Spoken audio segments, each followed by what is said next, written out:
Perkenalkan, nama saya Nur Fadila Haidar dengan NIM 200210502019, kelas Teknik Komputer A. Video ini saya buat untuk memenuhi tugas mid semester saya, mata kuliah Sistem Operasi. Di sini saya akan membahas algoritma penjadwalan proses. Apa itu algoritma penjadwalan proses? Merupakan kebijaksanaan dan mekanisme pada sistem operasi yang berkaitan dengan urutan kerja yang dilakukan oleh sistem komputer. Penjadwalan bertugas memutuskan proses mana yang harus berjalan dan kapan atau berapa burst time itu berjalan. Apa saja jenis algoritma penjadwalan proses? Ada 4, yaitu first come first serve atau FCFS, shortest job first atau SJF, round robin, dan priority scheduling. Pertama, first come first serve atau FCFS merupakan algoritma paling sederhana yang digunakan CPU. Dengan menggunakan algoritma ini, setiap proses yang berada pada status ready dimasukkan ke dalam vivo queue atau antrian dengan prinsip first in first out sesuai dengan waktu kedatangannya. Proses yang tiba terlebih dahulu yang akan dieksekusi. Contoh proses first come first serve atau FCFS. Berikut ini terdapat proses pada sebuah CPU dengan AT dan BT-nya masing-masing. Gambarkanlah Gantt chart dan tentukan rata-rata waktu tunggu dengan algoritma FCFS. Pada tabel ini terdapat 5 proses, yaitu P1, P2, P3, P4, dan P5 dengan masing-masing arrival time 0, 2, 3, 5, 9 dengan burst time 12, 8, 5, 2, 1. Berikut Gantt chart-nya. P1 masuk pada waktu 0 dan akan diproses sampai waktu ke-12. P2 mengantri pada waktu kedua, P3 mengantri pada waktu ketiga, P4 mengantri pada waktu kelima, dan P5 mengantri pada waktu ke-9. Pada waktu ke-12 saat P1 selesai, maka P2 yang akan dieksekusi. Mengapa bukan P3, P4, atau P5 yang dieksekusi? Karena P2 lebih dahulu mengantri, sehingga P2 lebih dahulu dieksekusi dibandingkan P3, P4, dan P5. P2 dieksekusi pada waktu ke-12 hingga waktu ke-20. Pada waktu ke-20, P3 dieksekusi hingga waktu ke-25. Pada waktu ke-25, setelah P3 dieksekusi, P4 akan dieksekusi pada waktu ke-25 hingga ke-27. Dan P5 akan dieksekusi pada waktu ke-27 hingga ke-28. Berikut cara menentukan rata-rata waktu tunggu. Di mana cara menentukan rata-rata waktu tunggu yaitu jumlah waktu tunggu dibagi dengan banyaknya proses.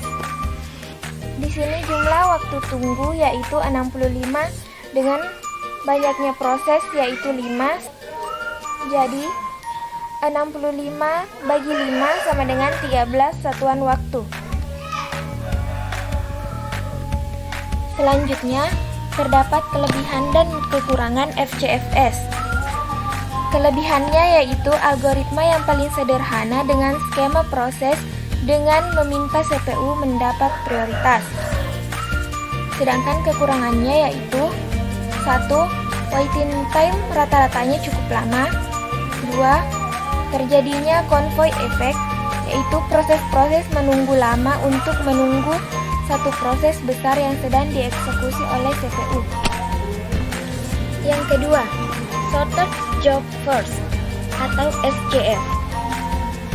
Memungkinkan setiap proses yang memiliki burst time atau waktu pengerjaan terkecil yang akan dikerjakan terlebih dahulu.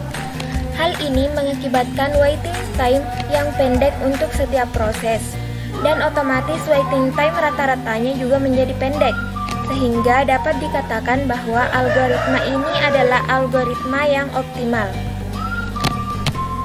Berikut contoh proses SJF non-preemptive. Gambarkanlah Gantt chart dan tentukan rata-rata waktu tunggu atau AWT proses dengan algoritma SJF non-preemptive.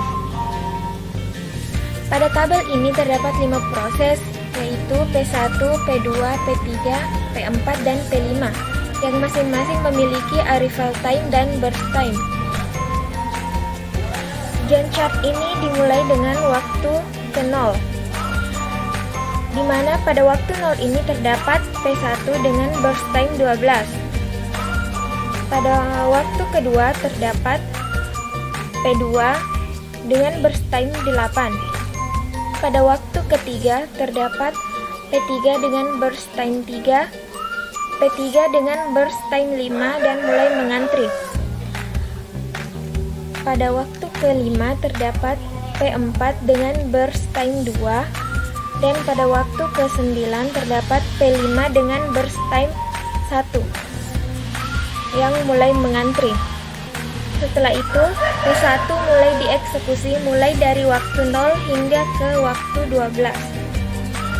Karena pada proses FCF non-preemptive ini, P1 tidak boleh ada yang mendahului, maka yang dieksekusi pertama yaitu P1. Setelah selesai, yang akan dieksekusi selanjutnya adalah P5, karena P5 memiliki burst time yang paling kecil. P5 akan dieksekusi pada waktu ke-12 hingga waktu ke-13. Selanjutnya pada waktu ke-13, yang akan dieksekusi adalah P4, karena P4 memiliki burst time lebih kecil dibandingkan P3 dan P2. P4 akan dieksekusi pada waktu ke-13 hingga ke-15. Selanjutnya pada waktu ke-15, yang akan dieksekusi adalah P3 karena P3 memiliki burst time 5. P3 akan dieksekusi mulai dari waktu ke-15 hingga waktu ke-20. Selanjutnya, pada waktu ke-20, P2 akan dieksekusi dengan burst time 8. Jadi, P2 akan dieksekusi mulai dari waktu ke-20 hingga waktu ke-28. Berikut perhitungan rata-rata waktu tunggu, yang dimana rata-rata waktu tunggu dihasilkan dari jumlah waktu tunggu dibagi dengan banyaknya proses, di mana jumlah waktu tunggunya yaitu 41, jadi 41 bagi 5 sama dengan 8,2 satuan waktu.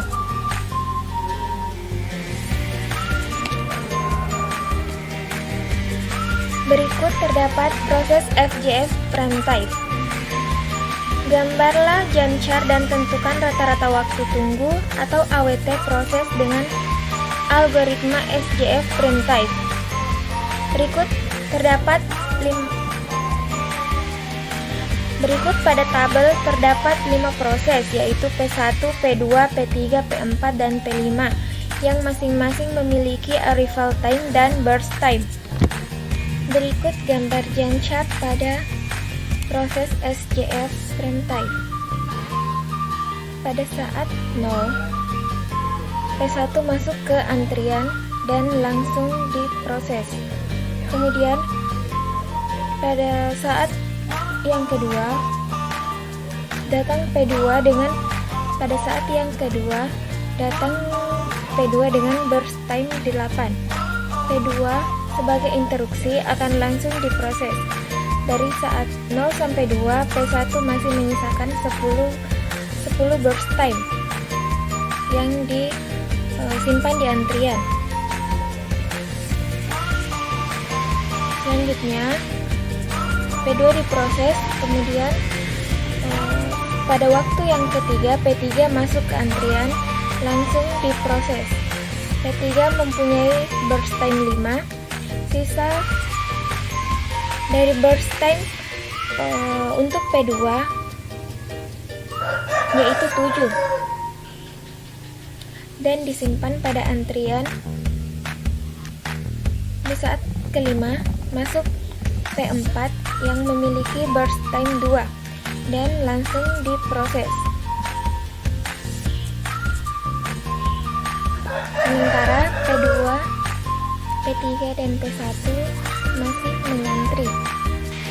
Karena P4 hanya memiliki 2 burst time, maka P4 langsung dieksekusi hingga waktu yang ke-7.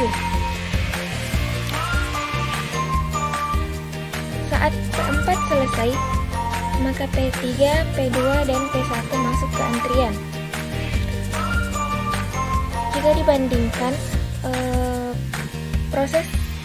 Jika dibandingkan ketiga proses ini, P3 yang memiliki burst time paling kecil,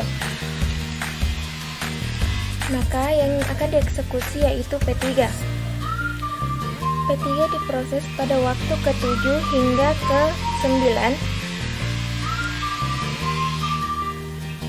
Pada waktu ke-9 masuk P5 dengan burst time 1.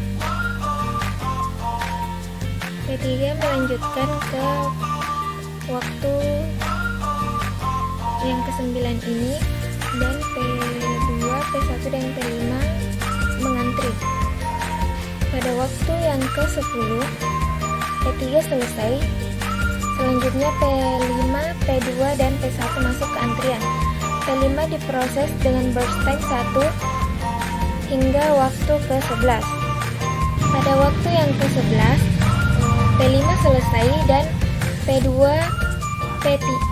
dan P1 masuk ke antrian. Jika dibandingkan, P2 dan P1 yang memiliki burst time paling kecil adalah P2. Jadi P2 yang akan dieksekusi mulai waktu ke-11 sampai ke waktu ke-18. Selanjutnya P1 mengantri pada waktu ke-18 dan langsung diproses hingga waktu ke-28.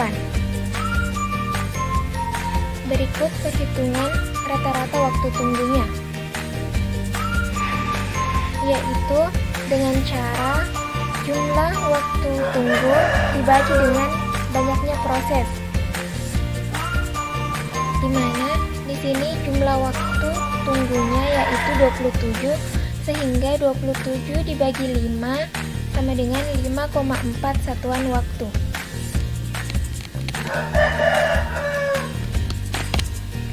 Selanjutnya terdapat kelebihan dan kekurangan SJF.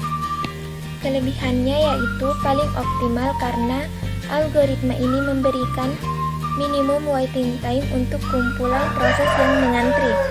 Sedangkan kekurangannya yaitu 1. Susahnya untuk memprediksi burst time proses yang akan dieksekusi selanjutnya. 2.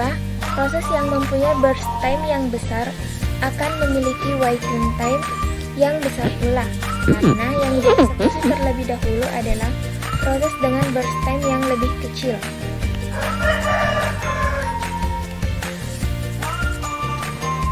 Yang ketiga, priority scheduling merupakan algoritma penjadwalan yang mendahulukan proses yang memiliki prioritas tinggi. Setiap proses memiliki prioritasnya masing-masing.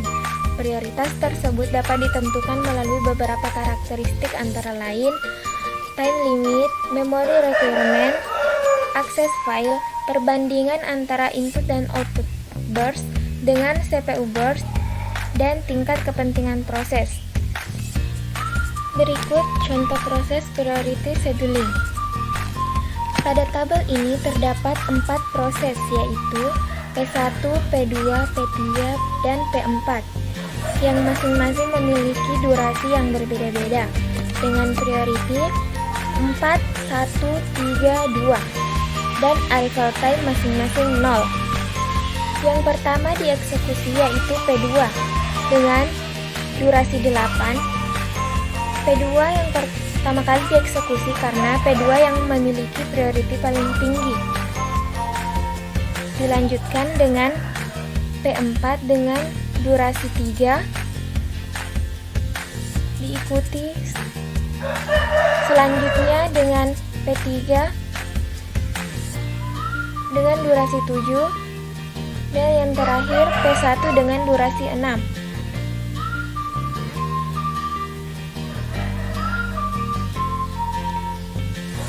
Berikut rata-rata waktu tunggunya, yaitu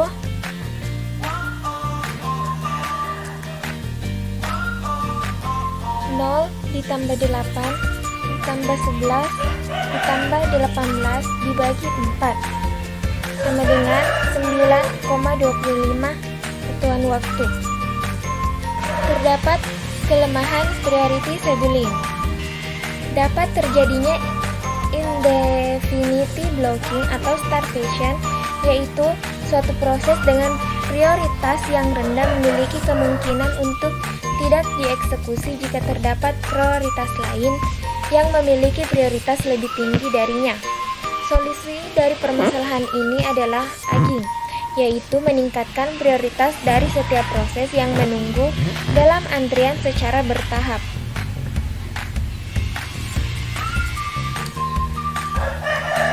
Yang keempat, round robin merupakan salah satu penjadwalan proses di mana algoritma ini menggilir proses yang ada di antrian. Proses akan mendapatkan jatah sebesar time quantum. Jika time quantumnya habis atau proses sudah selesai, CPU akan dialokasikan ke proses berikutnya. Berikut contoh proses round robin. Pada tabel ini terdapat 5 proses, yaitu P1, P2, P3, P4, dan P5 yang masing-masing memiliki arrival time dan burst time dengan kuantum 5. P1 dieksekusi mulai waktu ke-0 hingga waktu ke-4. Selanjutnya P2 dieksekusi pada waktu ke-2 hingga waktu ke-9. Karena hanya memiliki kuantum 5, sedangkan P2 memiliki burst time 7, jadi pada waktu ke-9 P2 masih memiliki burst time 2. Pada waktu ke-9 mengantri P3 memiliki burst time 3, dieksekusi mulai dari waktu ke-9 hingga waktu ke-12. Pada waktu ke-12 P4 ikut mengantri.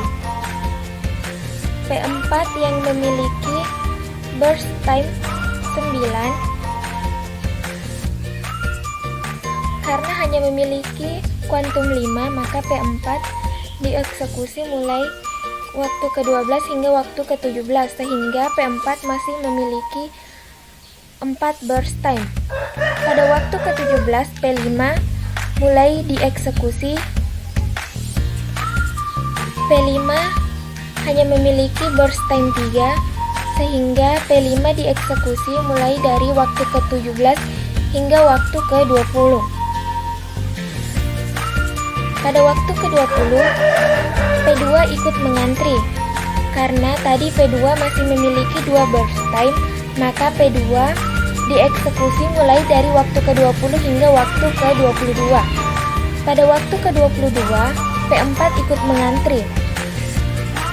P4 masih memiliki burst time 4, maka P4 dieksekusi mulai dari waktu ke-22 hingga waktu ke-26.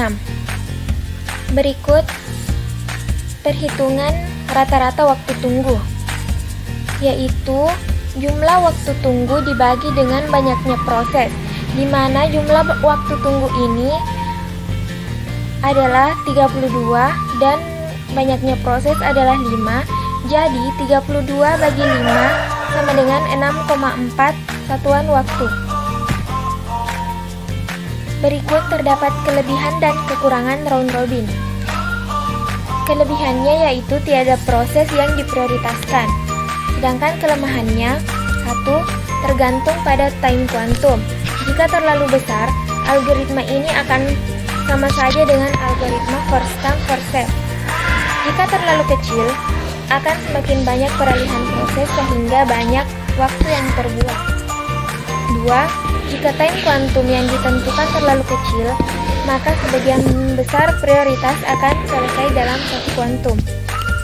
Sekian penjelasan dari saya, lebih dan kurangnya mohon dimaafkan. Assalamualaikum warahmatullahi wabarakatuh.